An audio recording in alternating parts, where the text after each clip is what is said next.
Software engineer Vijaya Reddy ఘటనకు సంబంధించి ట్విస్టుల మీద ట్విస్టులు బయటపడుతూనే ఉన్నాయి.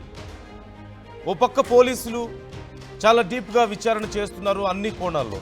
మరోవైపు ఆర్టీవీ సైతం ఈ అంశాన్ని ఎప్పటికప్పుడు ఫాలోఅప్ చేస్తుంది. పోలీసుల విచారణ ఎలా జరుగుతోంది, అలాగే ఇంకా ఏమేం కారణాలు ఉండుండొచ్చు, అన్ని కోణాల్లోనూ ఆర్టీవీ కూడా ఈ అంశానికి సంబంధించి ఎప్పటికప్పుడు మీకు ఇన్ఫర్మేషన్ అందించే ప్రయత్నం చేస్తుంది. అయితే విజయారెడ్డి తామందరికీ ఇన్స్పిరేషన్ అంటూ ఆఫీస్ స్టాఫ్ చెప్తున్నారు. హైటెక్ సిటీలోని రియల్ పేజ్ ఆఫీస్లో విజయారెడ్డి జాబ్ చేస్తున్నారు. అక్కడ టీమ్ లీడర్గా పనిచేస్తున్నారు. ఆఫీస్లో ఎలాంటి ప్రాబ్లమ్స్ లేవంటూ ఆఫీస్ స్టాఫ్ అంటున్నారు. విజయారెడ్డిపై ఎవరు చేతబడి చేయలేదు అంటూ కొలీగ్స్ చెప్తున్నారు. డిప్రెషన్ వల్ల విజయారెడ్డి ప్రాణాలు కోల్పోలేదు అంటూ పోలీసులు చెప్తున్నారు. మరోవైపు విజయారెడ్డి మరణంలో ఇంకా అసలు కోణం అంతు చిక్కలేదు. ఇప్పటి వరకు అసలు ఆధారాలు బయటికి రాలేదు. పోలీసులు కూడా ఈ గుట్టు విప్పడం లేదు. అంటే ఏదైనా పలానా కారణం వల్ల జరిగి ఉండొచ్చు, లేదంటే పలానా ఆధారం మాకు దొరికింది అంటే ఆ ఆధారాన్ని మాయం చేసే ప్రయత్నం, ఇన్ఫ్లుయెన్స్ చేసే ప్రయత్నం జరుగుతుందన్న కొన్ని అనుమానాలతో పోలీసులు చాలా జాగ్రత్తగా ఈ విషయంలో వ్యవహరిస్తున్నారు. తొందరపడి ఎలాంటి లీక్స్ బయటికి ఇవ్వడం లేదు. ఎన్నో రకాలుగా వచ్చాయి.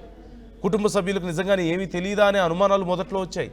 ఆ తర్వాత డిప్రెషనే కారణమని ఒకానొక సమయంలో అనుకున్నప్పటికీ పోలీసులే చాలా క్లియర్గా చెప్తున్నారు, depression is not the reason అని చెప్తున్నారు.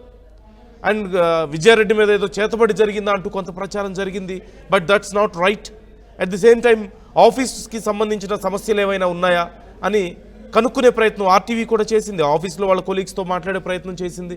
ఈ నేపథ్యంలో వాళ్ళ కొలీగ్స్ అందరూ కూడా లేదు, విజయారెడ్డి చాలా స్ట్రాంగ్ విమెన్, మా అందరికీ ఇన్స్పిరేషన్, తన అలా చేసుకునే మనిషి కాదు, అలా ఆలోచించే మనిషి కాదు అని చెప్పి వాళ్ళు చెప్తున్నారు. మరోవైపు అన్ని కోణాల్లోనూ ఇంకా ఏదైనా ఫినాన్షియల్ ఇష్యూస్ ఉన్నాయా అనేది ఆలోచించే ప్రయత్నం చేస్తే అది లేదు. ఈ నేపథ్యంలో ఇంకా అసలు విషయం బయటికి రాలేదు. ఆ 3 ప్రాణాలకు న్యాయం జరగలేదు. ఆర్టీవీ ఈ అంశాన్ని ఎప్పటికప్పుడు మీకు డీటెయిల్స్ అందిస్తూనే ఉంది. ఇప్పుడు విజయారెడ్డి ఆఫీస్లో వాళ్ళ కొలీగ్స్తో ఆర్టీవీ ఇంటరాక్ట్ అయింది, మాట్లాడే ప్రయత్నం చేసింది.